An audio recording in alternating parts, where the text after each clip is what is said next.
नमस्कार साथियों, गौरव ज्ञान धारा में आप सभी का स्वागत है।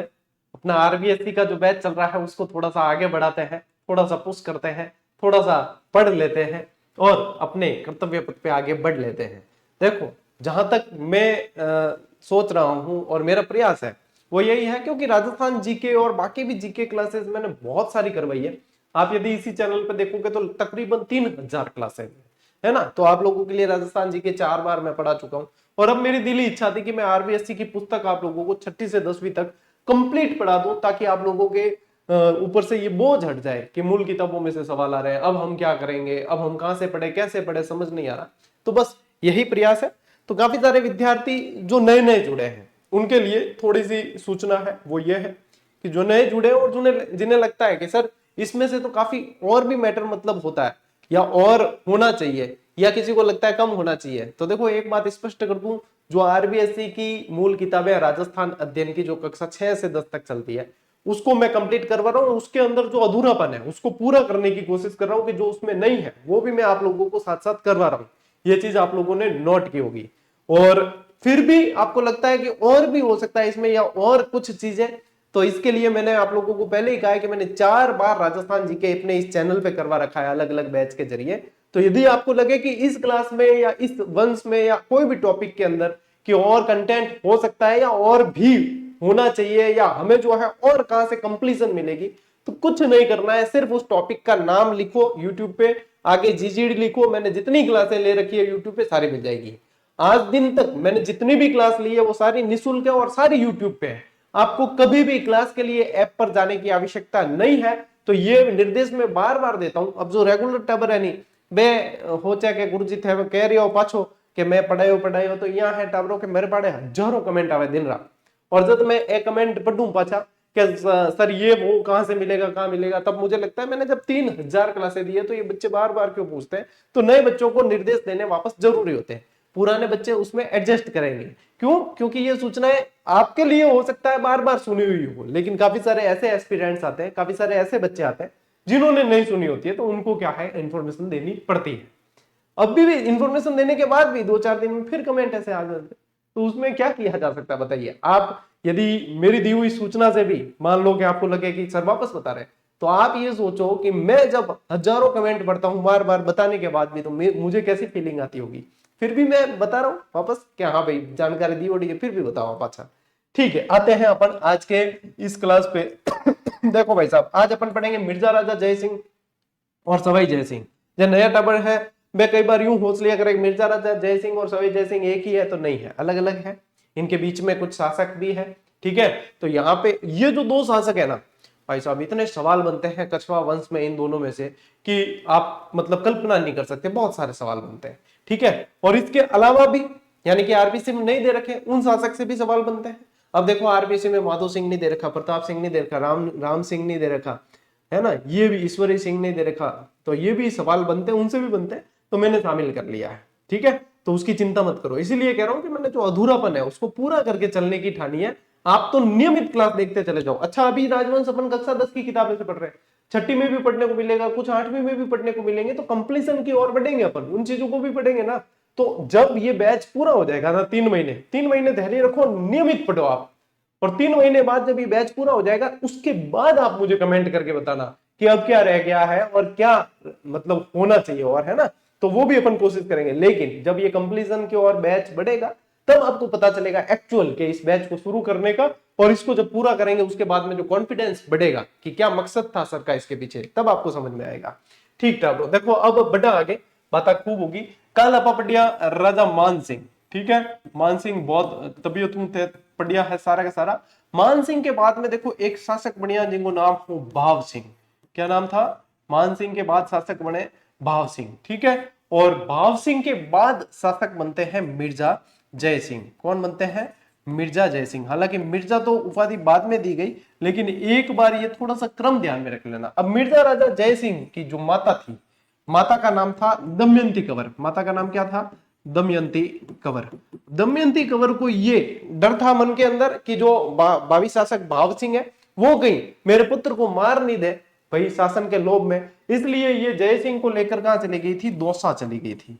ये कहां चली गई थी? दौसा। और जब फिर भाव सिंह की मृत्यु हो जाती है तब ये दौसा से फिर वापस कहाँ आते हैं, आमेर आते हैं, फिर वापस कहाँ आते हैं, आमेर, और फिर जो है ये जयसिंह शासक बनते हैं। तो ये थोड़ा सा मतलब एक बीच में स्टोरी है, थोड़ी सी, ज्यादा कोई इतना लोड नहीं लेना है। अब देखो मानसिंह के एक पुत्र था, मानसिंह के पुत्र का नाम जगत सिंह, ठीक है, कल बताया था जगत शिरोमणि मंदिर बना है, जगत सिंह,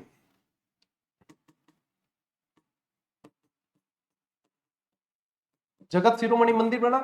जगत सिंह का पौत्र गए ना, जगत सिंह का पौत्र वो है भाई साहब मिर्जा जय सिंह, वो है मिर्जा जय सिंह। तो ये थोड़ा सा मतलब आप लोगों के दिमाग में क्या है कि रिलेशन क्लियर होगा कि ये किस तरीके से ये आगे बढ़ा है। तो अब यहाँ पे मिर्जा राजा जय सिंह, मिर्जा राजा जय सिंह ऐसे शासक थे जो जयपुर के सबसे ज्यादा वर्षों तक शासन करने वाले राजा बने हैं। मिर्जा राजा जय सिंह ने 46 ईयर 46 साल तक 46 साल तक शासन किया है भाई साहब, देखिए सबसे ज्यादा शासन करने वाले शासक। और क्या ध्यान रखोगे, 3 मुगल बादशाहों का काल देखा इन्होंने, 3 मुगल बादशाह इनका काल देखा। यदि 3 मुगल बादशाह में आप ध्यान रखो तो जहांगीर, जहांगीर, शाहजहां और औरंगजेब, ये ध्यान रखना, इन तीनों का जो है शासनकाल इन्होंने देखा है मिर्जा जय सिंह ने। दक्षिण अभियान में इनकी बहुत जबरदस्त भूमिका रही थी, और औरंगजेब जब शिवाजी को अधीनता स्वीकार करवाना चाहते थे, अपने अधीन लाना चाहता था औरंगजेब, तब मिर्जा राजा जय सिंह ने मुख्य भूमिका निभाई थी। ठीक है, पहले तो देखो शाहजहां का जब उत्तराधिकारी संघर्ष चला तो इन्होंने जो है शाही खेमे का पक्ष लिया था। शाही खेमा जैसे दारा सिकोह लड़ रहा था, तो दारा सिकोह का साथ दिया, धर्मत के युद्ध में दिया, पिसामूगढ़ के युद्ध में भी दिया।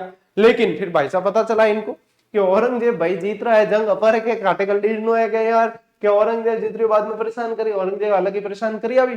तो फिर बाद में दोराई के युद्ध में ये औरंगजेब की तरफ से लड़ता है। ठीक है, तो ये अपने को थोड़ा सा ध्यान रखना है, ये चीजें अभी मैं सारी डिटेल में बताने वाला हूं। पहले ये बेसिक चीज है, ये ध्यान रख लेना, चाहो तो स्क्रीनशॉट लेना चाहो ले लो। ठीक है, फिर आगे बढ़ते हैं अपन। ठीक है, अच्छा माता का नाम तो लिखाया, पिता का नाम भी लिख लेना। पिता का नाम था इनके महासिंह, क्या नाम था, महासिंह। ठीक है, माता दमयंती, पिता महासिंह। ठीक है, जगत सिंह के पौत्र थे। ओके, अब चलते हैं अपन नोट्स मेकिंग पैटर्न पे। टाब्रो बिल्कुल एकदम ध्यान सुनो, ध्यान पढ़ो, और बिल्कुल इत्मीनान के साथ में, और हाँ कलम चलनी चाहिए। ठीक है, रजिस्टर या कॉपी पास में लेकर बैठो, रफ कॉपी लेके बैठो चाहे, लेकिन जहां पे एक्स्ट्रा चीज बता रहा हूं और मैंने सिर्फ बोला है और लिखवाया नहीं है, तो वहां पे आपकी कलम चलनी चाहिए। ठीक है, देखिए प्रारंभिक जीवन और राज्याभिषेक की बात करें, पहले टाइम पीरियड देख लेना, 1621 से 1667, यानी कि 46 वर्षों तक शासन किया है। प्रारंभिक जीवन और राज्याभिषेक देखें तो देखो जय सिंह 11 वर्ष की आयु में ही 1621 में आमेर के शासक बन गए थे, जब इन्हें 2 साल लेके चली गई इनकी माता। उसके बाद में ये फिर आते हैं, आमेर लेके आती है, और भाव सिंह की मृत्यु होने के बाद में 1621 के अंदर ये बन जाते हैं शासक, कम उम्र के अंदर बन गए। इन्हें 3 मुगल सम्राटों यानी कि जहांगीर, शाहजहां और औरंगजेब की सेवा में रहने का अवसर मिला। ये सारे के सारे प्रश्न बनते हैं। ठीक है, अब देखो सैन्य अभियान और विद्रोह का दमन इन्होंने किया है, तो 1623 से 1636 तक इनमें मुख्य रूप से दक्षिण अभियान बहुत पूछे जाते हैं। दक्षिण अभियान के अंदर भी अहमदनगर, ये मलिक अंबर जो है, ये वाला अभियान कौन सा था, अहमदनगर का था, अहमदनगर का अभियान था ये। मलिक अंबर के विरुद्ध दक्षिण में भेजा गया, जहां इन्होंने अद्भुत साहस और वीरता दिखाई। कहां पे, कब भेजा है, 1623 के अंदर भेजा है। कब भेजा, 1623 में, जहां मलिक अंबर को ये पराजित करते हैं और अपनी वीरता का प्रदर्शन करते हैं यहाँ पे। ठीक है, यहां से नजरों में आगे बहुत अच्छी तरीके से। फिर देखो उज्बेकों का विद्रोह 1629 के अंदर, उत्तर पश्चिमी सीमांत में उज्बेकों ने विद्रोह किया, तो उसको सफलतापूर्वक दबाया है। वो भी दबाया है किसने, मिर्जा जय सिंह ने दबाया है वो भी, तो ये भी ध्यान रखना है। और देखो यहाँ पे दक्षिण अभियान में जब ये मलिक अंबर को पराजित कर लेते हैं, तब इन्हें 4000 का मनसब दिया जाता है, ये भी ध्यान रखना, 4000 का मनसब इन्हें दिया जाता है। कब, जब मलिक अंबर को पराजित करते हैं। फिर देखो खानेजा लोधी का विद्रोह भी दबाया इन्होंने 1630 में, जय सिंह ने इस विद्रोह का दमन किया है। और दक्षिण भारत का अभियान 1636 में शाहजहां के साथ बीजापुर और गोलकुंडा अभियान में दक्षिण भारत में गए। इन्होंने दक्षिण भारत में खूब अभियान किए, इन्होंने दक्षिण भारत में खूब अभियान किए हैं, ये ध्यान रखना। और दक्षिण भारत में ये औरंगजेब के समय ज्यादा अभियान हुए दक्षिण भारत में, मुगलों के सबसे ज्यादा दक्षिण अभियान कब हुए, औरंगजेब के समय हुए। औरंगजेब की तो कब्र कहा जाता है दक्षिण को, ठीक है, दक्षिण को औरंगजेब की कब्र कहा जाता है, क्योंकि वहां पे उलझ के वो जो है बहुत ज्यादा पजल हो गया था। तो ये जो है इनके जय सिंह जी के अभियान आप लोगों को ध्यान में रखने हैं एक बार, ठीक है, ये ध्यान में रखने हैं। देखो ये दक्षिण भारत का अभियान है ना, इसके बाद 1637 में, यदि आप लिखना चाहो तो लिख लेना, 1637 में इन्हें मिर्जा की उपाधि दी गई, शाहजहां ने दिया, मिर्जा की उपाधि दी गई।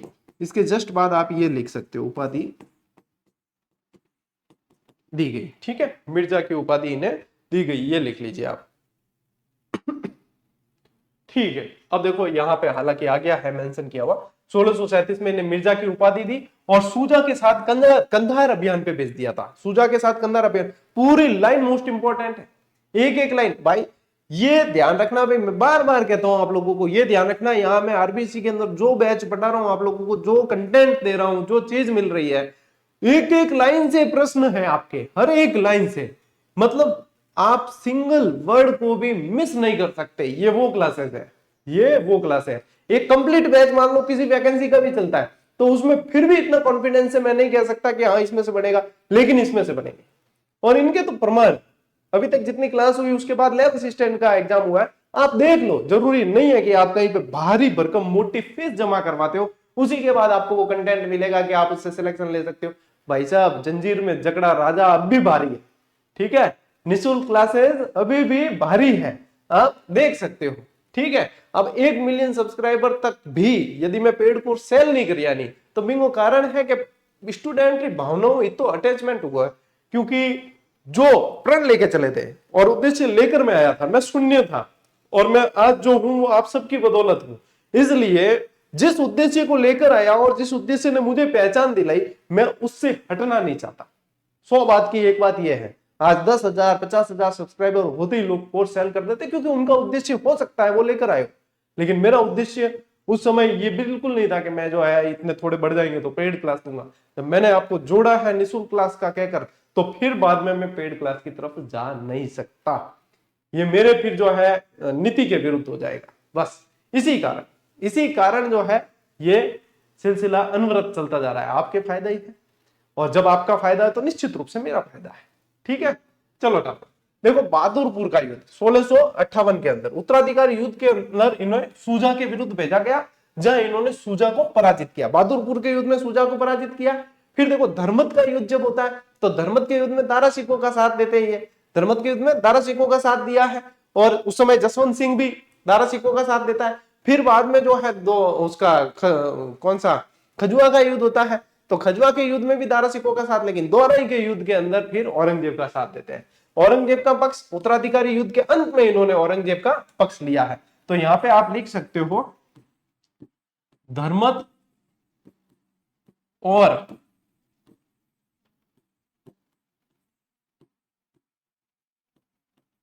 के युद्ध में इन्होंने दारा सिकों का साथ दिया, लेकिन दोराई के युद्ध में औरंगजेब का साथ दिया, ठीक है। ये आप साथ में लिख सकते हो, मेंशन कर सकते हो, ठीक। तो ये एक बार आप जो है लिख लीजिए इसको, ठीक है।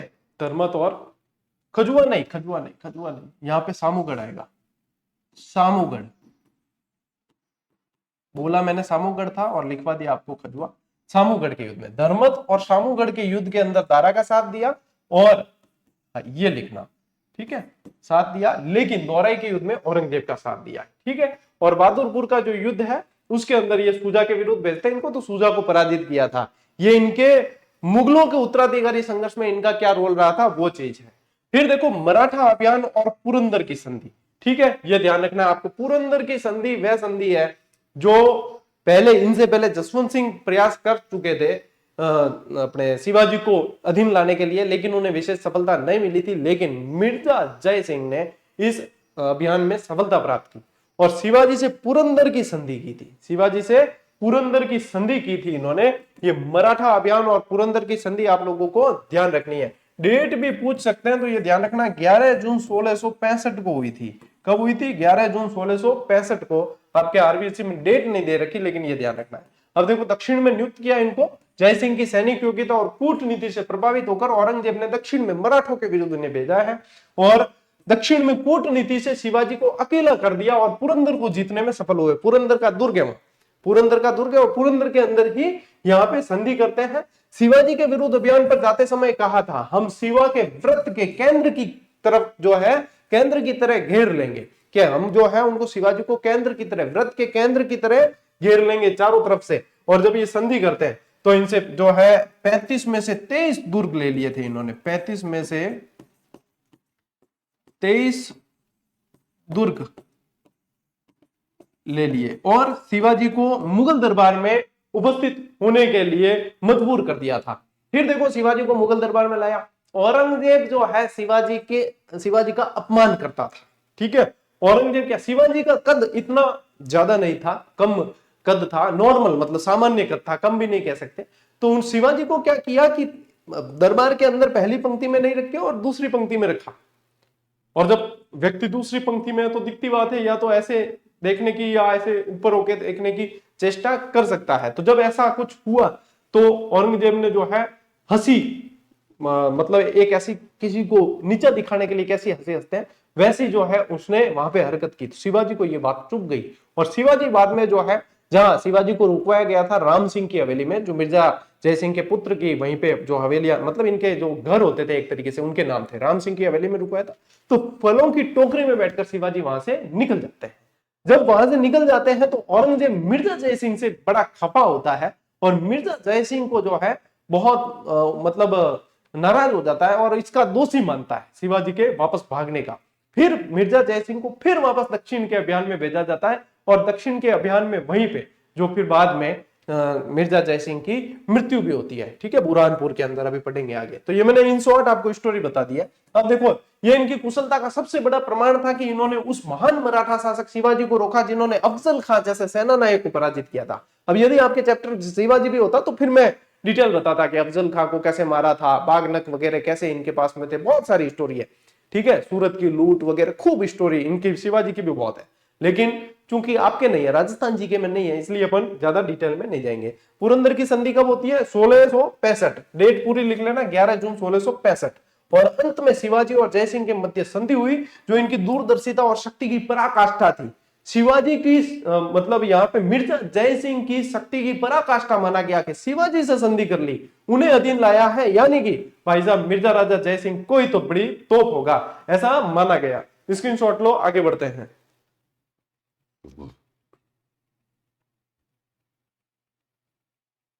ठीक है, फिर क्या ध्यान रखोगे? यहां तक मैंने आप लोगों को बता दिया। फिर ये ध्यान रख सकते हो आप कि 1667 के अंदर इनकी मृत्यु कब होती है? 1667। 1667 में बुरहानपुर में मृत्यु।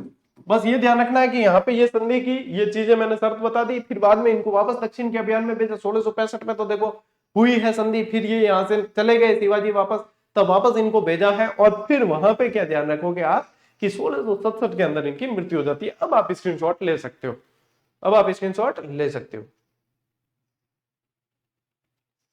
ठीक है। अब पढ़ते हैं कि इनके समय जो कुछ विद्वानों के बारे में। एक तो ये ध्यान रखना कि इन्हें चौगान खेलों का संरक्षक कहा जाता था। चौगान एक तरीके से उपाधि थी इनकी, चौगान खेलों का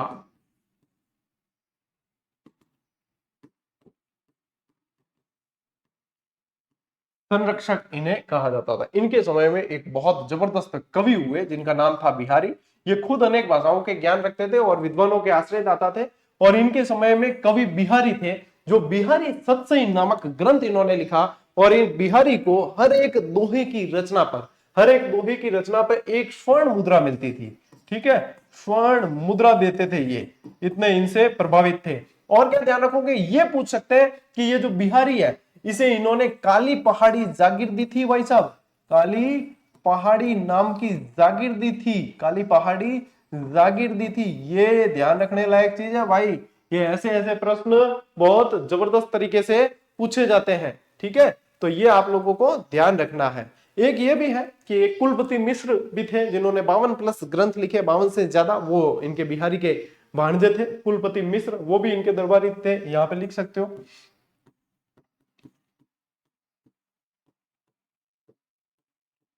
कुलपति मिश्र ने 52 प्लस ग्रंथों की रचना की, ठीक है। तो ये आप थोड़ी सी जानकारी अपने साथ में लिख सकते हैं, ठीक। अब आते हैं अपन सवाई जय सिंह पे। अब सवाई जय सिंह से पहले, सवाई जय सिंह से पहले भी कुछ शासक हुए हैं, सवाई जय सिंह से पहले भी शासक हुए हैं। यहाँ पे जो है मिर्जा जय सिंह के अंदर, यहां तक आप लोगों को जानकारी ध्यान में रखनी है। और इनके बाद में जो है एक तो हुए राम सिंह शासक में, यदि ध्यान रखोगे इनके पहले भी जो शासक हुए, एक तो कौन हुए, यहां पे लिख सकते हैं अपन,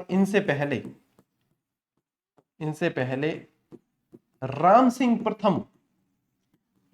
प्रथम और बिशन सिंह, जो इनके पिताजी थे, बिशन सिंह शासक बने, ठीक है। यह ध्यान रखना है। अब देखो जो सवाई जय सिंह है, इनका जन्म 3 दिसंबर 1688 को हुआ है। ये बिशन सिंह के पुत्र थे और इन्हें सवाई की उपाधि कैसे दी है, इनको जो है औरंगजेब ने बुला लिया था अपने यहाँ और एक सैन्य अभियान में भेज रहे थे। उस समय इनकी उम्र सिर्फ 10 साल थी। कितनी? सिर्फ 10 साल उम्र थी। और इनको जो है एक सैन्य अभियान में भेज रहे थे, तो ये बोलने के बहुत चतुर थे, वाक्पटु जिन्हें कहा जाता है। क्या बोला जाता है? वाक्पटु। क्या बाता में वणवा दे नहीं अपन जितने नहीं दे बाता में बिन के वाक्पटु, बोलवा में बहुत चतुर हा, ठीक है। तो औरंगजेब क्या करियो कि औरंगजेब हाथ पकड़ लिया दोनों ही दरबार के माए, यहाँ हाथ पकड़ना, आप टाबरा ने हाथ पकड़ना नहीं है, तो औरंगजेब हाथ पकड़ लिया दोनों। तो इन्होंने बहुत जबरदस्त तरीके से तर्क दिए और बहुत सारी ऐसी ऐसी बातें कही। तो औरंगजेब को लगा कि भाई साहब, एक तो हमने मिर्जा जय सिंह को देखा था जो बहुत जबरदस्त शासक था, और ये तो मिर्जा जय सिंह से भी सवाया है भाई। तो फिर वहां से जो है सवाई उपाधि दी। इनसे पहले किसी भी शासक के आगे सवाई उपाधि नहीं लगती थी। इनके बाद जैसे आप पढ़ सकते हो, सवाई प्रताप सिंह भी पढ़ने में आता है, ठीक है, सवाई प्रताप सिंह भी पढ़ने में आता है। तो इनके बाद सवाई राम सिंह भी कहते हैं, सवाई उपाधि इनके बाद में शासकों ने धारण की है। पहली बार सवाई की उपाधि इन्हें दी थी और औरंगजेब ने दी थी। तो ये ध्यान रखना है इस इंसिडेंट के कारण। तो इनमें जय सिंह प्रथम की तुलना वीरता और वाक्पटुता को अधिक मात्रा में पाकर औरंगजेब ने इनका नाम सवाई जय सिंह रखा था, ठीक है। और क्योंकि ये जय सिंह प्रथम से बढ़कर सवाया थे, और पहले तो इनका नाम तो विजय सिंह था, मूल नाम इनका तो क्या था? विजय सिंह था। तो वहां से फिर सवाई जय सिंह उपाधि दी, सवाई जय सिंह नाम रखा औरंगजेब ने, ठीक है। इसी समय से जयपुर के सभी राजा अपने नाम से पहले सवाई पद का प्रयोग करने लगे। इनसे पहले किसी ने भी सवाई की उपाधि धारण नहीं की थी। 1700 के अंदर, सन 1700 के अंदर जय सिंह ने आमेर राज्य का राज्यभार संभाला, यानी कि इनका राज्याभिषेक जो है वो 1700 के अंदर होता है। ये ध्यान रखना है आपको। अब देखो कब जन्म कब हुआ है ये बताया आपको, 1688, और शासन कब संभाल लिया? 1700, यानी कि 12 वर्ष की उम्र में, 11-12 वर्ष की उम्र थी तब इन्होंने जो है शासन संभाल लिया था। तो ये मोस्ट इंपॉर्टेंट है, लो स्क्रीनशॉट लो, अभी बहुत कुछ पढ़ना है इनके अंदर।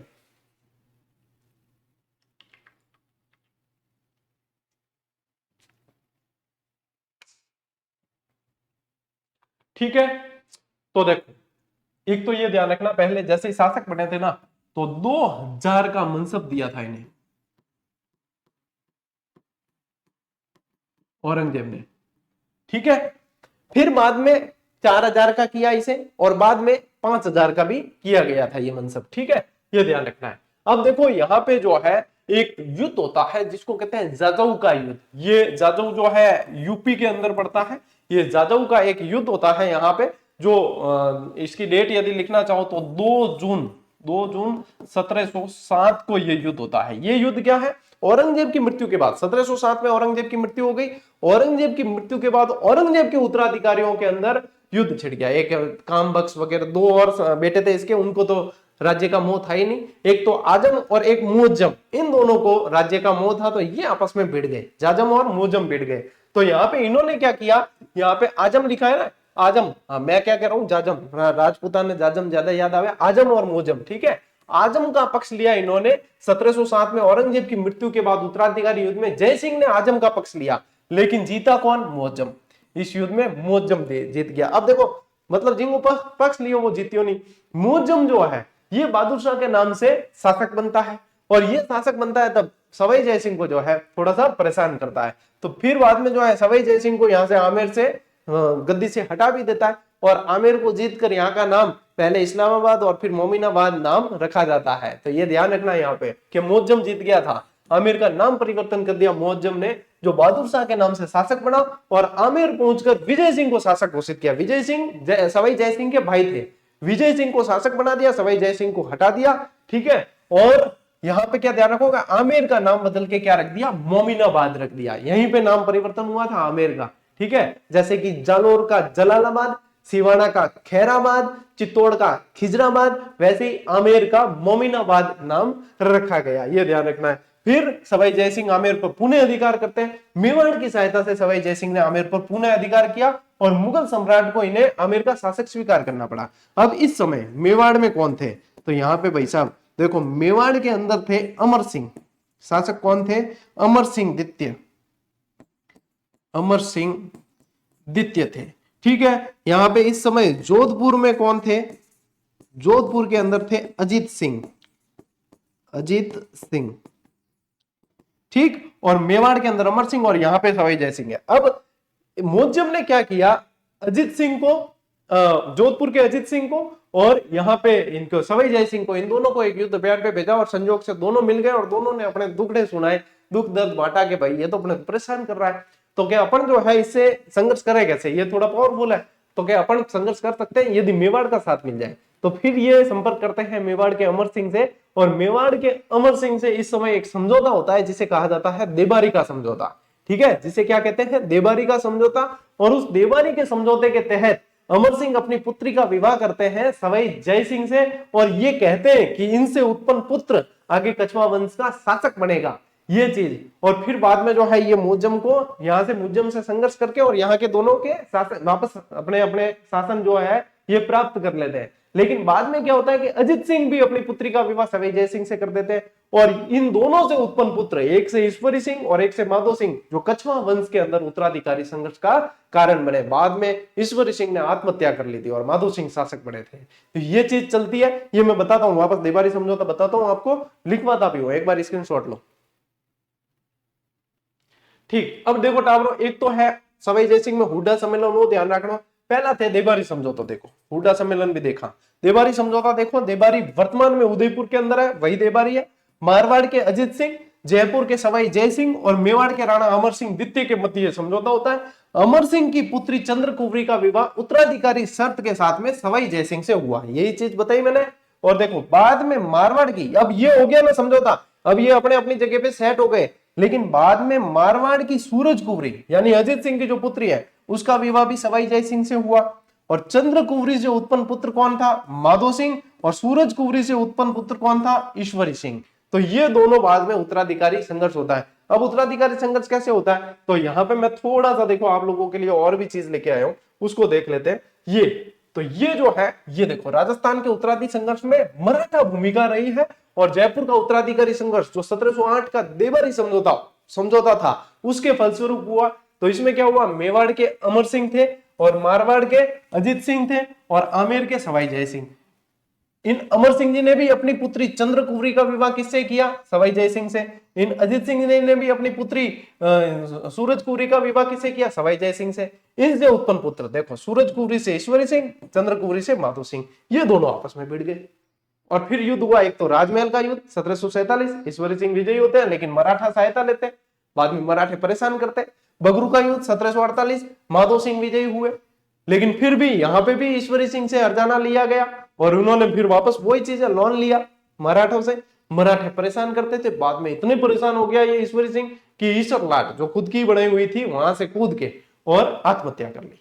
तो ये चीज चलती है, इसके कारण देखो मराठा मल्हार राव होलकर ने माधो सिंह का साथ दिया था और सेनापति हरगोविंद नाटानी की कुटिलता के कारण ईश्वरी सिंह को आत्महत्या करनी पड़ी थी। ठीक है, ये ध्यान रखना है थोड़ा सा, है ना। तो ये चीज ध्यान रखनी है आपको। अच्छा, इसके साथ में ये एक्स्ट्रा फैक्ट है, ये भी थोड़े से देख लो। जयपुर राज्य के कारखाने का नाम जहां कलाकारी और चित्र की जाती सूरत खाना सवाई जय सिंह ने बनवाया था। विश्व की सबसे बड़ी तोप जय बाण सवाई जय सिंह द्वितीय ही द्वारा ही बनवाई गई। बाद में राम सिंह जी ने इसके पहिए लगवाए थे। फिर देखो अश्वमेध यज्ञ संपन्न करने वाला सवाई जय सिंह पुंडरीक रत्नाकर इनका पुरोहित था। तो ये है, अपन वापस आते हैं बैक टू अपनी जो स्लाइड चल रही थी उसी पे। ठीक है, यहाँ पे देखो ये चल रही थी, इसके बाद में मैंने आपको बताया ये। ठीक है, हाँ ये बता दिया। अभी हुड्डा सम्मेलन अपन, चलो हुड्डा सम्मेलन भी साथ साथ देख लो। हुड्डा सम्मेलन भी साथ साथ देख लो। हुड्डा सम्मेलन क्यों हुआ था? मराठों से राजपूत राजा बहुत ज्यादा परेशान हो गए। मराठा क्या करते थे, आते थे, लूटते थे, मारते थे, काटते थे और निकल जाते थे, परेशान करते थे। उनको शासन नहीं करना था यहाँ, उनको सिर्फ लूटपाट करनी थी। ठीक है, तो वो जो है कर वगैरह टैक्स वगैरह लेते थे और लूटपाट करते थे, बहुत ज्यादा परेशान थे। तो इन्होंने सबने राजपूतों ने क्या डिसाइड किया कि अपन जो है एक हुड्डा नामक जगह पे एक सम्मेलन किया, इन्होंने एकत्र हुए और ये डिसाइड किया कि हम जो है मिलकर मराठों का विरोध करेंगे। तो ये 1734 के अंदर होता है। हुड्डा सम्मेलन की अध्यक्षता की थी महाराणा जगत सिंह द्वितीय ने, जो मेवाड़ के शासक थे। ठीक है, पहले। और हुड्डा सम्मेलन 17 जुलाई 1734 को होता है। योजना बनाता है सवाई जय सिंह। ठीक है, स्थान हुड्डा में। पहले अध्यक्ष बनाना तय हुआ था संग्राम सिंह जी को, लेकिन संग्राम सिंह जी जो मेवाड़ के शासक थे उनकी मृत्यु हो गई, तो फिर बाद में अध्यक्ष बनाया गया महाराणा जगत सिंह द्वितीय को। लेकिन जनवरी 1734 के अंदर संग्राम सिंह द्वितीय की मृत्यु होने के कारण जगत सिंह द्वितीय ने अध्यक्षता की। मेवाड़ के राणा जगत सिंह, ठीक है, इन्होंने अध्यक्षता की। उद्देश्य क्या था? मराठों के विरुद्ध राजपूती एकता। और 7 मुगलों के समकालीन सवाई जय सिंह, सवाई जय सिंह ने 7 मुगल शासकों का कार्यकाल देखा है। मिर्जा जय सिंह ने 3 का, लेकिन सर्वाधिक समय तक शासन किया। सवाई जय सिंह ने सर्वाधिक शासकों का शासनकाल, यानी 7 मुगल शासकों का शासनकाल देखा है। इसका मतलब यह नहीं है कि सवाई जय सिंह कोई 200-300 साल सी है। ये है कि मुगल सत्ता के अंदर बहुत जल्दी जल्दी जो है शासक चेंज हुए। ठीक है, ये मारा, ये बना, ये काटा, ये बना, वो चला है उस समय में। ठीक है, तो ये ध्यान रखना। अब देखो ये है भाई साहब एक्स्ट्रा फैक्ट है नहीं दिया आरबीएससी में, जाने मैं क्यों, मैं तो पूर्णता के साथ चल रही हूँ। मेरा उद्देश्य वो नहीं है कि आरबीएससी में दिया पढ़ा दिया टोर उतार दिया, वो नहीं। मेरा उद्देश्य है कि सवाल बने नहीं तो टाबर राजी हूं आना चाहिए एग्जाम हॉल पाछा, और आते हूं पहला फीलिंग होनी चाहिए कि फटाक खोला अपा अपारो जीडी चैनल और सर ने कमेंट कर पहला बतावांगे भाई सर पेपर बहुत बढ़िया गयो थे पढ़े और यूं यूं आयो, बस ओही है मनसा, आई खुशी है, आ खुशी में चाहूं बस। ठीक है, ले आगे बढ़ा। अब देखो राजनीतिक पद और इनकी थोड़ी सी मध्यस्थता वगैरह ये देख लेते हैं। ठीक है, 1713 से 1743 तक। सबसे पहले ये ध्यान रखना इनको मालवा का सूबेदार बनाया है। 1713 के अंदर मालवा का सूबेदार इन्हें नियुक्त किया गया है। ठीक है, मालवा का सूबेदार इन्हें नियुक्त किया गया है, तो ये थोड़ा सा आपको ध्यान रखना है। फिर देखो हुड्डा सम्मेलन तो मैंने बता ही दिया आपको, राजपूत राजाओं को जो है मराठों के विरुद्ध किया गया ये चलो ये तो पूरी बता दी। अब बूंदी के मामले में हस्तक्षेप 1729 सवाई जय सिंह ने बूंदी के मामले में हस्तक्षेप किया, जिससे मराठों को राजस्थान की आंतरिक राजनीति में हस्तक्षेप करने का अवसर मिल गया। अब ये दलेल सिंह वाली और स्टोरी है, तो ये स्टोरी मैं बताऊंगा क्योंकि ये आपके चैप्टर दे रखा है 1857 की क्रांति जो चैप्टर है 8वीं में है शायद, तो 8वीं में जब ये आएगा तब उसको डिटेल में पढ़ेंगे, है ना। तब जो है ये है आपके आरबीएससी बैच कंप्लीट होते होते ये इसकी भी डिटेल में बताऊंगा। तो ये उत्तराधिकारी वाला 10वीं की भी अभी किताब जैसे जैसे अपन आगे बढ़ने लगेंगे तब और स्पेशल इसकी इसी के अंदर पहले पार्ट के अंदर ही ये चैप्टर और भी दे रखे हैं, उसमें पढ़ेंगे। मध्यस्थता देखिए, जय सिंह ने मराठों एवं मुगल सम्राट में समझौता कराने के लिए मध्यस्थता भी की थी और 7 मुगल शासकों का काल इन्होंने देखा है। इन्होंने अपने जीवन काल में 7 मुगल शासकों का काल देखा है। 1743 में इनकी मृत्यु होती है। क्या ध्यान रखोगे? 1743 में इनकी मृत्यु होती है। लेकिन यह ध्यान रखना इन्होंने जाटों से संघर्ष किया था, जाटों से संघर्ष किया था, यह भी प्रश्न बनता है। तो पूछ सकते हैं कि इन्होंने जाटों से संघर्ष किया तो किसे पराजित किया? तो चूड़ामन जाट को पराजित किया था। किसे? चूड़ामन जाट को पराजित किया। ये एक्स्ट्रा फैक्ट लिख लेना। अब थानियों में पूछ सके कि चूड़ामन जाट ने पराजित किन मदद करियो? तो चूड़ामन का ही भतीजा था एक, चूड़ामन के भतीजे बदन सिंह की मदद से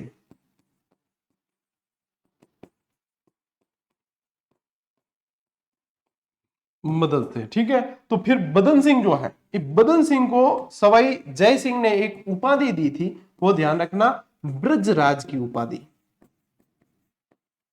ब्रजराज की उपाधि। थान यूं नहीं लिखना है, मैं जहां लिख रहा हूं नहीं ब्यू थान नहीं लिखना है। थान क्या लिखना है कि व्यवस्थित लाइन बताऊं तो ऐसे लिखना है आपको कि सवाई जय सिंह ने चूड़ामन जाट के भतीजे की मदद से चूड़ामन जाट को पराजित किया और बदन सिंह को ब्रजराज की उपाधि दी।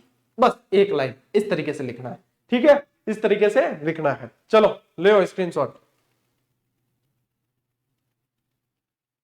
चलो एक चीज और यदि लिखना चाहो तो लिख लेना, फर्रुख सियर ने सवाई जय सिंह को 7,000, अरे यार 70,000 होगा कि 7,000 का मनसब प्रदान किया। That's all. ओके आगे बढ़ते हैं। देखिए अब इनका जो है भाई साहब ये योगदान बहुत ज्यादा स्थापत्य के अंदर और साहित्य के अंदर, कला के अंदर, ये योगदान सवाई जयसिंह का बहुत ज्यादा है और यहां से प्रश्न बनते हैं। तो देखो एक तो जीज मोहम्मद शाही ग्रंथ, ये नक्षत्रों पे आधारित, गणना पे आधारित ग्रंथ था, ज्योतिष ग्रंथ है एक तरीके से। क्या है? ज्योतिष ग्रंथ।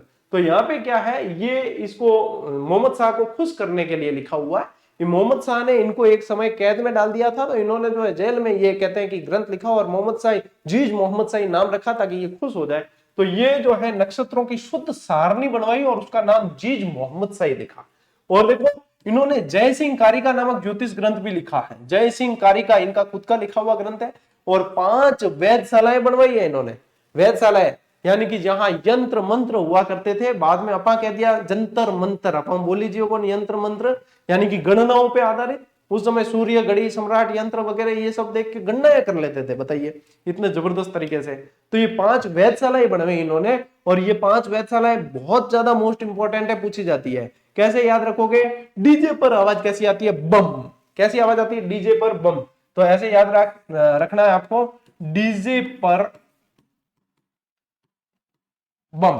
क्या गुरु जी यहाँ क्या याद हुई? अब बार याद में देख भाई, डी से दिल्ली, जे से जयपुर, बी से बनारस, यू से उज्जैन और यहां से एम से मथुरा, एम से मथुरा, डीजे पर बम।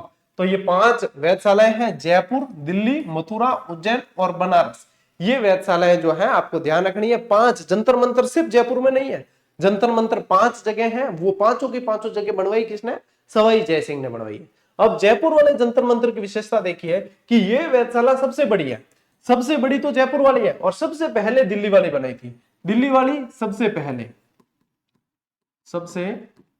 1721 के अंदर बनाई थी और ये सबसे बड़ी है, जिसे जंतर मंतर कहा जाता है। जुलाई 2010 में इसे यूनेस्को की विश्व धरोहर सूची में शामिल किया गया। मोस्ट इंपॉर्टेंट कर देना, ये प्रश्न बनते हैं, ठीक है। अब देखो जयपुर नगर बसा है। जयपुर नगर सबसे बढ़िया तरीके से बसा हुआ है, बहुत जबरदस्त तरीके से बसावट है उसकी, नक्शा बना के फिर बसाया था। तो ये ध्यान रखना 1727 में जय सिंह ने बंगाली वास्तुकार विद्याधर भट्टाचार्य को बुलाया था। बंगाल से वास्तुकार को बुलाया। अरे आर्किटेक्ट कहो ना पाजी ने, बी टाइम में आर्किटेक्ट बुलायो के मारे एक शहर बसानो है तो बी क्या बसावा, बी तरीके जो आर्किटेक्ट बुलायो विद्याधर भट्टाचार्य। एक नगर का नक्शा बनवाकर 1727 के अंदर आयताकार खंडों वाले एक नगर का निर्माण किया जो आज जयपुर के नाम से जाना जाता है। और ये रहा भाई साहब आपका अगला प्रश्न। अगला प्रश्न ये है, यहां पे बताओ क्या ध्यान देने लायक बात थी? सबको पता है 1727 में जयपुर बसाया और आए ये अपने क्या कि बंगाली विद्याधर भट्टाचार्य बोले, सबको पता है। अरे ध्यान देने लायक जो शब्द है ना, जो अगला प्रश्न एग्जामिनर को दिख रहा है वो ये है कि आयताकार, वो है आयताकार। ये शब्द आएगा, अब देख लेना, कथन कारण या कहीं भी घुसा देगा। ये आरबीएससी के अंदर दे रखा है, आयताकार खंडों वाले नगर का निर्माण, वर्गाकार भी नहीं, वृत्ताकार भी नहीं, त्रिभुजाकार भी नहीं, आयताकार। ये ध्यान यहां पे जाना चाहिए। ये रहा आपका अगला प्रश्न, ठीक है ना। देखिए इसके अलावा नाहरगढ़ का किला बनवाया इन्होंने 1734 में। जयपुर में नाहरगढ़ किले का निर्माण करवाया। ये दुर्ग वाले चैप्टर में डिटेल में पढ़ेंगे। नाहरगढ़ से तो बहुत अच्छी कहानी है, वो बाद में पढ़ाऊंगा मैं आपको। जयगढ़ में जयबाण तोप का निर्माण करवाया इन्होंने। जयगढ़ दुर्ग में प्रसिद्ध जयबाण तोप का निर्माण करवाया, जो सबसे बड़ी तोप है ना। एशिया का सबसे बड़ा तोप डालने का कारखाना ही यहीं पे था, तो सबसे बड़ी तोप बना दी। तोप डालने का कारखाना अपने पास बढ़ाओ भाई, जितनी बनती मारक क्षमता बढ़ाओ। ऐसी खतरनाक बनाई कि एक बार चलाई और जहां पे गोला जाके गिरा वहां गोरेला तालाब बन गया। आसपास पशु पक्षी और इंसान जितने भी थे सबके गर्भपात हो गया इतनी जबरदस्त भयंकर आवाज से। तो एक बार ही चलाया, उसके बाद में चलाया नहीं, सिर्फ टेस्टिंग के लिए चलाया, उसके बाद कभी चलाया ही नहीं। प्रमुख महलों के निर्माण देखो, सवाई जयसिंह ने चंद्र महल, सिसोदिया रानी का महल। अब सिसोदिया रानी यानी कि देखो इनकी शादी हुई थी मेवाड़ की राजकुमारी से, उन्हीं ने सिसोदिया रानी का महल उनके लिए बनवाया और जल महल का निर्माण करवाया।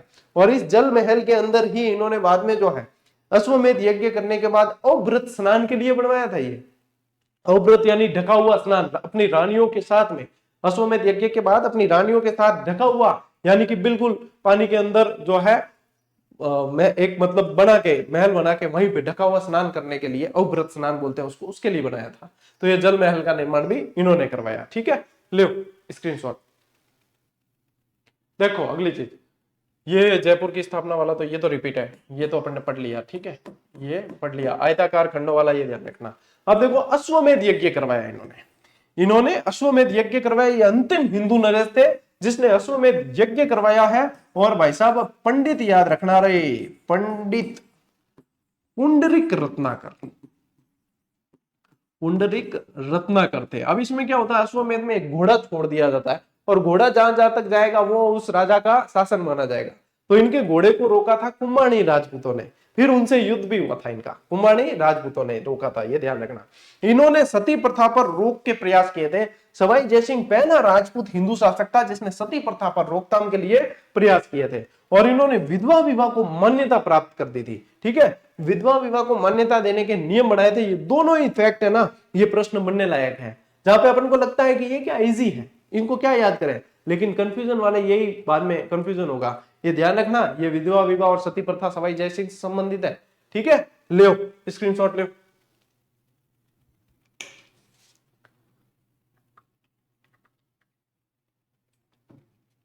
अब देखो वो तो मैं बता ही दियो, आरबीएससी के अनुसार पर आरबीएससी के अनुसार कछवा वंश गोपुरो। अब अकॉर्डिंग टू जीजीडी भी थोड़ा सा एक्स्ट्रा फैक्ट देखना जरूरी है, क्योंकि आप मुस्कुराइए क्योंकि आप जीजीडी पे हो। तो अब 4 स्लाइड आप लोगों को उत्तर प्रति शासक में उन फैक्ट की दे रहा हूं जहां से भाई साहब सवाल बनते हैं, लेकिन आरबीएससी कौन दिया है, ले की कौन अपा पढ़ना अपन ध्यान के सवाल बने। अब देखो एक मानसागर झील में जल महलों का निर्माण किसने करवाया है, सवाई जयसिंह। और झील को नाम भी तो पूछ सके। जयपुर शहर की स्थापना सवाई जयसिंह ने 18 नवंबर 1727 को करवाई है। पंडित कौन थे, विद्याधर भट्टाचार्य थे। ठीक है, सिटी पैलेस का निर्माण किसने करवाया, सवाई जयसिंह ने करवाया है। 1743 में सवाई जयसिंह की मृत्यु के बाद जयपुर गद्दी पर कौन आसीन हुआ है, सवाई जयसिंह के बाद ईश्वरी सिंह बैठा है, लेकिन उत्तराधिकारी युद्ध हुआ। राजमहल का युद्ध हुआ है 1747 में माधो सिंह और ईश्वरी सिंह के बीच, जिसमें ईश्वरी सिंह विजयी होते हैं। राजमहल के युद्ध से पूर्व माधो सिंह ने मल्हार राव होलकर और ईश्वरी सिंह ने राणोजी सिंधिया का समर्थन प्राप्त कर लिया था। और राजमहल कहां पे स्थित है, देवली टॉप के अंदर है। इस युद्ध में ईश्वरी सिंह का कुशल सेनापति था, जिसकी कुशलता से ईश्वरी सिंह विजय प्राप्त कर लेते, वो हरगोविंद नाटाणी। कुशलता क्या, कूटनीति थी, कुटिलता कह सकते हैं, कूटनीति से ये। और हरगोविंद नाटाणी के ही कूटनीति के कारण ईश्वरी सिंह को बाद में आत्महत्या करनी पड़ती है। लेओ टाब्रो स्क्रीनशॉट, ये है जीजीडी वन लाइनर, जो सीधा नो बकवास सीधी बात उसके आधार पे लिखी होती है जीजीडी वन लाइनर, जो सुपर रिवीजन के काम आती है, उसके पेज है ये। ठीक है, चलो अब देखो ईसरलाट या सरगासुली अष्टकोणीय विजय स्तंभ है। अब बताओ प्रश्न तो यही तो बने है क्या, ईसरलाट कह अष्टकोणीय, कई जन ध्यान ही नहीं है। अष्टकोणीय, इसका निर्माता कौन है, ईश्वरी सिंह। बगरू का युद्ध कब हुआ है, 1748 के अंदर। माधो सिंह इसके अंदर विजयी होते हैं। ठीक है, ईश्वरी सिंह के साथ होता है। इस युद्ध में विजय माधो सिंह की हुई, लेकिन मल्हार राव होलकर ने पैसे लेकर ईश्वरी सिंह को शासक बना दिया। विजय कौन हुआ, माधो सिंह। मराठों ने पैसे लिए और ईश्वरी सिंह को शासक बना दिया। बाद में इन्हीं मराठों के भय से 12 दिसंबर 1750 को ईश्वरी सिंह ने आत्महत्या कर ली। ठीक है, ये आत्महत्या करने वाला पहला शासक है। बगरू के युद्ध के बाद माधो सिंह को कौन सी जागीर दी गई, तो बगरू के युद्ध के बाद में राजमहल, टोंक, टोडा, निवाई और मालपुरा, मोस्ट इंपॉर्टेंट भाई साहब, ये जागीर दी गई। ठीक है, जयपुर के अल्बर्ट हॉल का उद्घाटन किसके शासनकाल में हुआ था, महाराजा माधो सिंह के शासनकाल में हुआ था। राजस्थान के एक राज्य का वह कौन सा शासक था जिसने बनारस हिंदू विश्वविद्यालय की स्थापना में महत्वपूर्ण भूमिका निभाई थी, महाराजा माधो सिंह द्वितीय थे, बब्बर शेर के नाम से जाना जाता था। ठीक है, मानपुर का युद्ध 1748 किसके मध्य हुआ, ईश्वरी सिंह और अहमद शाह अब्दाली के मध्य हुआ है। ठीक है, बब्बर शेर के नाम से किसे जाना जाता था? महाराजा माधो सिंह द्वितीय को जाना जाता था बब्बर शेर के नाम से। मराठों के सर्वाधिक आक्रमण किसके समय हुए हैं? सर्वाधिक आक्रमण हुए हैं प्रताप सिंह के समय। किसके समय हुए? प्रताप सिंह के समय। जयपुर का कौन सा शासक कविताओं में अपना नाम ब्रजनिधि लिखते थे? खुद का नाम हो, अपना नाम। ये सवाई प्रताप सिंह। सवाई प्रताप सिंह कला प्रिय शासक थे, ठीक है। सवाई प्रताप सिंह लिखते थे, कविताएं लिखते। जब इनके समय में 22 कवि, 22 ज्योतिष, 22 संगीतज्ञ, 22 विषय विशेषज्ञ के रूप में गंधर्व 22 ही विद्यमान थी। इनका नाम मतलब इनके ग्रुप होते थे, उनका नाम गंधर्व 22 ही रखा हुआ था। जयपुर शासक प्रताप सिंह के शासनकाल में संगीत के 22 कलाकार जिन्हें कहा जाता था, संगीत के जो 22 कलाकार थे गुणीजन खाना के नाम से जाने जाते। तुंगा का युद्ध प्रताप सिंह और महादजी सिंधिया के बीच, मोस्ट इंपोर्टेंट है तुंगा का युद्ध, ठीक है। प्रताप सिंह और महादजी सिंधिया के बीच 28 जुलाई 1787 को होता है, ठीक है। ले टाबरो स्क्रीनशॉट। ए देखो ए इतनी चीजा तो है होनी में आरबीएससी में, बस मेरी इच्छा है कि यार है छोड़ा क्या, जब पढ़ाई रहा तो पूरा ही करा। देखो इस युद्ध के बाद लौटते समय महादजी सिंधिया ने कहा था यदि मैं जीवित रहा तो जयपुर को धूल में मिला दूंगा, क्योंकि इसको हरा दिया था। तो कहे अगर मैं जिंदा बच गया तो जयपुर को तो धूल। देखो कोई भी हारेगा तो भी मन में यूं ठेस तो टीस तो पहुंचे ना, पीड़ा पहुंचे। अगर बच गई हूं मैं तो देख 500 धूल में मिला दो, ठीक है। रामनिवास बाग जयपुर के निर्माता कौन है? राम सिंह द्वितीय। राम सिंह द्वितीय ने भी बहुत सारी चीजें बनवाई है, ठीक है। जयपुर में मुबारक महल का निर्माता माधो सिंह द्वितीय थे। कछुआ राजा मान सिंह द्वितीय किस देश में भारत के राजदूत रहे? मोस्ट इंपोर्टेंट सवाल है, स्पेन में रहे हैं, ठीक है। पोलो का पहले किसे कहा जाता था? मान सिंह द्वितीय को। आजादी के समय शासक कौन थे? मान सिंह द्वितीय थे। और प्रथम और अंतिम राज प्रमुख कौन थे? मान सिंह द्वितीय। यानी एकीकरण के समय भी कौन थे? मान सिंह थे। कवि हरिनाथ हापा बारट, राय मुरारी दास, पुंडरीक विठल, सुंदरदास, जगन्नाथ आदि किसके दरबारी थे? मान सिंह प्रथम के। मान सिंह प्रथम जो कल पढ़ा अपन ने, ठीक है, उनके समय थे ये सब। सतसई यानी कि बिहारी सतसई के नाम से जाना, किसके दरबारी कवि थे? मिर्जा जयसिंह के। किस रचना के लिए जयसिंह ने श्री कृष्ण भट्ट को राम रसाचार्य की उपाधि दी? कितना बढ़िया सवाल। राम रसाचार्य की उपाधि दी, ये राघव गीतम के लिए दी है, जिसे राम रासा के नाम से भी जाना जाता था। किसने? श्री कृष्ण भट्ट ने लिखी थी। 1733 में जीज मोहम्मद शाही पुस्तक जो नक्षत्रों पे संबंधी ज्ञान से संबंधित है, इसके लेखक जयपुर के सवाई जयसिंह थे। जयसिंह प्रथम ने किसके दोहे पर एक एक स्वर्ण मुद्रा और काली पहाड़ी की जागीर दी? कवि बिहारी को, ठीक है। सवाई जयसिंह द्वारा लिखित जयसिंह कारिका नामक ग्रंथ किस विषय से संबंधित है? ज्योतिष से संबंधित है। शास्त्रीय संगीत पर रचना राधा गोविंद संगीत सार के रचयिता कौन थे? देवर्षि ब्रजपाल भट्ट थे। और देवर्षि ब्रजपाल भट्ट को किसका संरक्षण प्राप्त था? तो जयपुर नरेश प्रताप सिंह का संरक्षण प्राप्त था। कृष्णा कुमारी विवाद के तहत गिंगोली के युद्ध में जोधपुर के मान सिंह को किसने हराया था? तो कछुआ जगत सिंह द्वितीय ने हराया था। अप्रैल 1818 में ईस्ट इंडिया कंपनी से सहायक संधि किसने की? जगत सिंह द्वितीय ने। और अपनी प्रेयसी रज कपूर के कारण कौन सा शासक जयपुर का बदनाम शासक कहलाया? ये जगत सिंह द्वितीय कहलाया। ये जो वन लाइनर पैटर्न है ना, ये राजस्थान में मैं ही लेके आया, और इसे लाने के पीछे उद्देश्य था कि रिवीजन इतना फास्ट हो। ये सभी के लिए नहीं होता है, ये जिनके लिए होता है, किसके लिए है? जिन्होंने एक बार अच्छे से डिटेल से पढ़ रखा है, कंसेप्ट क्लियर होना जरूरी है इसको समझने के लिए, और पढ़ रखा है। अब उन्हें चाहिए कि 4 महीने में जो चीज पढ़ी जा सकती है वो 1 महीने में पढ़ी जाए। तो इस उद्देश्य से लिखी हुई ये पुस्तक। अब विद्यार्थी इसके प्रति इतने दीवाने हुए और इतनी जबरदस्त इसकी डिमांड रही और इससे सफलता ली है लोगों ने कि गौरव सिंह घाणेराव को वन लाइनर का पर्याय समझने लगे सभी, ठीक है। अब ये इस पुस्तक का उद्देश्य ये है कि फास्ट रिवीजन हो और क्विक रिवीजन। इतनी जबरदस्त, मतलब इस पे रेस्पॉन्स शानदार रहा। अब लोगों को, कईयों को ये पता ही नहीं कि मैंने जब वन लाइनर दी है उससे पहले मैंने डिटेल पुस्तक दी है, गाइड दी है, ताकि आप पहले कंसेप्ट तो पढ़ो, डिटेल पढ़ो। मैं क्लासें करता हूं तो क्लासें देता हूं, क्लास पढ़ो, तो जो मेरे रेगुलर स्टूडेंट है उन्हें पता होता है। अब क्या होता है कि कोई व्यक्ति आगे बढ़ा है तो निश्चित रूप से कोई ना कोई उसकी आलोचना करना चाहेगा।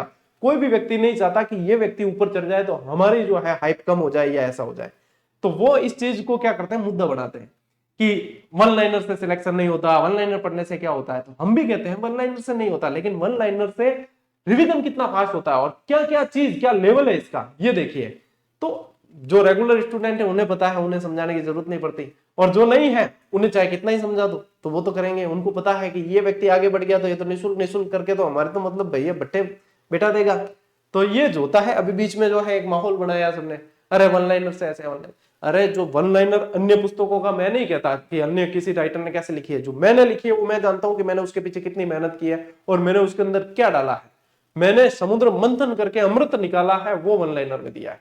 और ये ध्यान रखना बच्चों, हमेशा मैं हमेशा कहता हूं, ये फास्ट रिवीजन के लिए काम आती है कंसेप्ट। और इसके अंदर ऐसे ऐसे प्रश्न है जो कठिन से कठिन पेपर के अंदर मिलेंगे आप लोगों को, लेकिन इससे पहले कंसेप्ट क्लियर होना चाहिए। हाँ, आप 4 महीने में जो चीज रिवीजन कर सकते हो ना, वो 1 महीने में ये रिवीजन करवाई, और बेस्ट तरीके से। इस उद्देश्य से लिखी गई पुस्तक है। अब बताओ, जिनको पता नहीं है, अधूरी जानकारी हमेशा घातक होती है, आधा ज्ञान हमेशा घातक है, तो ये पूरा ज्ञान है, तो ये आप लोगों को पता होना चाहिए। तो आप कहीं भी कह सकते हो कि भाई वो हमेशा वन लाइनर देने से पहले डिटेल पुस्तक देते हैं, और आज दिन तक दी है, और ये तो डिमांड इसकी ज्यादा आती है, तो फिर हाइप इसकी बढ़ जाती है कि वो वन लाइनर लिखते हैं।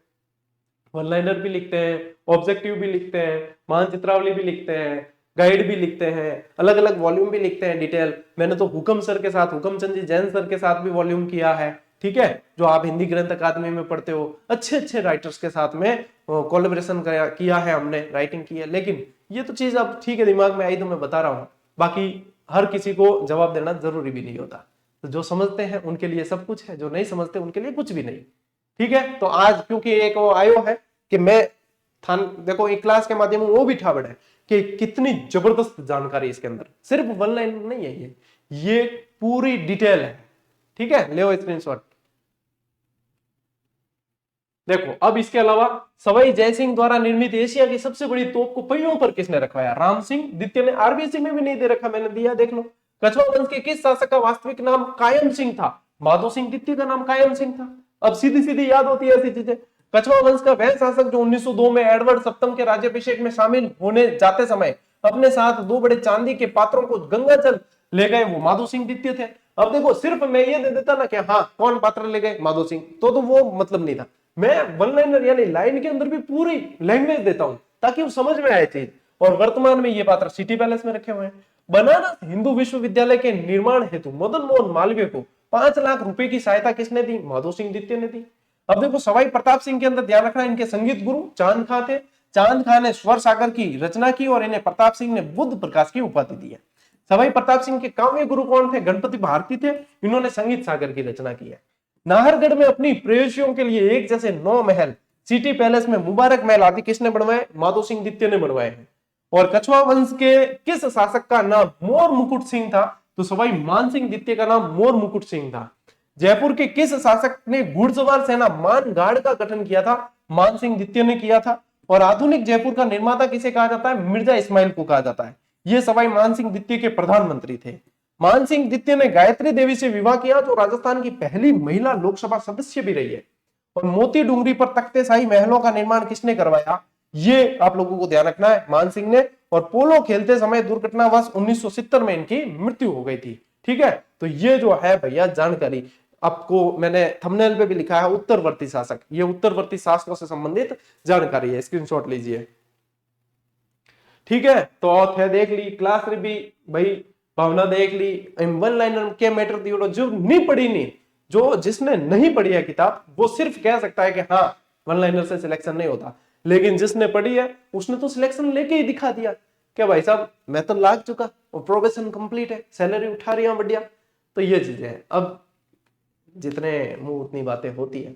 ऐसा नहीं है कि भगवान है कोई तो भगवान कहे कि मेरे को कोई जो बुरा नहीं कह सकता। आजकल के लोग तो भगवान की भी आलोचना कर देते हैं, तो अपन तो किस मिट्टी के बने हुए हैं। लेकिन अपने को पता है अपनी भावनाएं साफ है, अपन ने मेहनत की। मैं हर पुस्तक में जी जान से मेहनत करता हूँ, और आज भी मैं हर पुस्तक के अंदर बहुत मेहनत करता हूँ। आप आरबीएससी वस्तुनिष्ठ संग्रह को देख लीजिए, बहुत जबरदस्त तरीके से उसके अंदर मेहनत की। देख लो डिमांड कितनी है। ऐसे ही तो डिमांड नहीं होती किसी भी बुक की। जब आप मेहनत नहीं करोगे तो चाहे कितना ही प्रमोशन कर लो, कितना ही प्रचार कर लो, डिमांड नहीं हो सकती।